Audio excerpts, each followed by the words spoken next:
Hello दोस्तों, आप सभी का स्वागत है आपका अपना प्यारा सा चैनल सुशील मैथ मंत्रा में। इस वीडियो के माध्यम से हम आज लोग देखेंगे कि क्लास 8 का सब्जेक्ट मैथ स्टार्ट है। इसमें हम लोग बात कर रहे थे पृष्ठीय क्षेत्रफल एवं आयतन, या इसको और नाम से जाना जाता था मेंसुरेशन या क्षेत्रमिति कह लो, या इसको हम लोग कहते हैं curve surface area and volumes.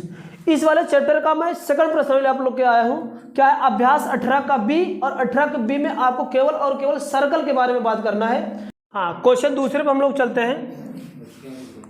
Question दूसरा कह रहा है कि हाथी के डंडे एक पतली डोरी लपेटनी है। यदि डंडे का व्यास 4.9 सेंटीमीटर हो तो उसमें 250 फेरे लगाने हो तो कितनी लंबाई की डोरी की आवश्यकता पड़ेगी? थोड़ा शांति बना के करोगे ज़्यादा बेटर होगा। कहा क्या रहा है, एक मैं स्ट्रक्चर बना दे रहा हूँ। एक तो ये हाकी है, हाकी कुछ लगभग ऐसा ही होता है, मैं बना ले रहा हूँ, मान लेता हूँ। ये आपकी एक हाकी है, ठीक ना। ये हाकी है, और हाकी का जो व्यास दे रखा है वो कितना दे रखा है? ये व्यास जो पूरा का पूरा, ये वाला व्यास, पूरा व्यास कितना है? 4.9 सेंटीमीटर दे रखा है।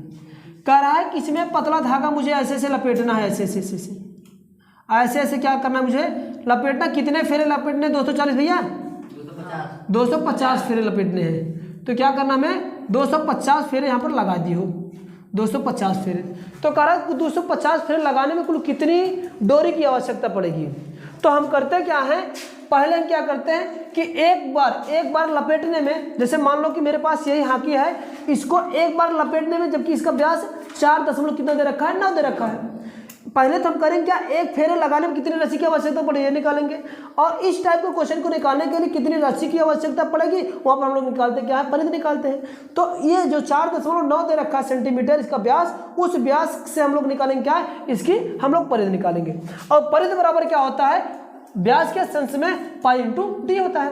तो क्या दे रखा है इसका? ये दे रखा है, तो इसका जो परिधि आ जाएगा, परिधि बराबर क्या आ जाएगा? पाई यानी 22/7 गुणे डी की वैल्यू कितना दे रखा है? 4.9। ओके, काट दी हो। 7 7 का 49, तो आ गया कितना मेरे पास? 7, इसमें गुणा कर दो। 7 दूंगा का 14 का 4 हासिल लगेगा 1, 7 दूंगा 14, 14 का 15, और एक अंक दशमलव लगा दो, इतना सेंटीमीटर आ गया। यानी एक बार एक राउंड लगाने में, इस हाकी में एक राउंड लगाने में जो धागा की लंबाई होगी वह 15.4 सेंटीमीटर लगेगा। लेकिन कहा कितना फेरा लपेट रहा है, कितना फेरा लगा रहा है? 250। तो नीचे से लिखेंगे इसलिए 250 फेरे लपेटने पर धागे की लंबाई, क्या? धागे की लंबाई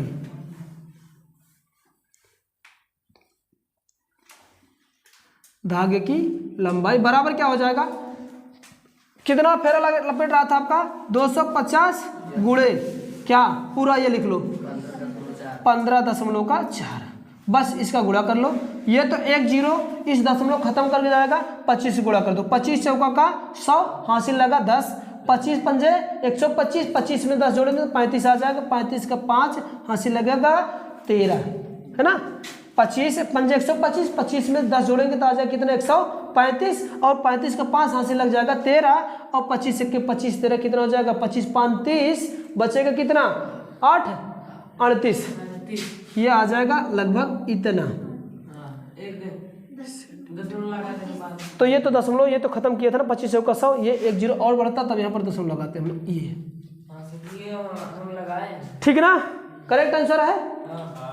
ये आपका टोटल क्या आ जाएगा? इतना रस्सी यानी इतने धागे इस हाकी में लपेटने पड़ेंगे, जबकि इसका व्यास कितना दे रखा था? 49 यानी 4.9, और कितने फेरे लगाने थे हमें?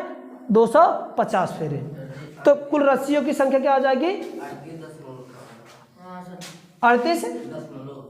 ये सेंटीमीटर है। अब मीटर, अच्छा मीटर में देखो, इसको मीटर में कन्वर्ट करने के लिए क्या करेंगे? 100 से भाग दे देंगे, तो ये हो जाएगा 38 गुणे 1/100। अब जैसे 100 किए ये मीटर हो गया, ठीक है ना। अब ये 2 अंक दशमलव लग जाएगा, 38.5, ये अब मीटर ये रस्सी लगेगी। अब तक मैं सेंटीमीटर निकाला था, अभी क्या हो जाएगा? मीटर हो जाएगा, ठीक है ना।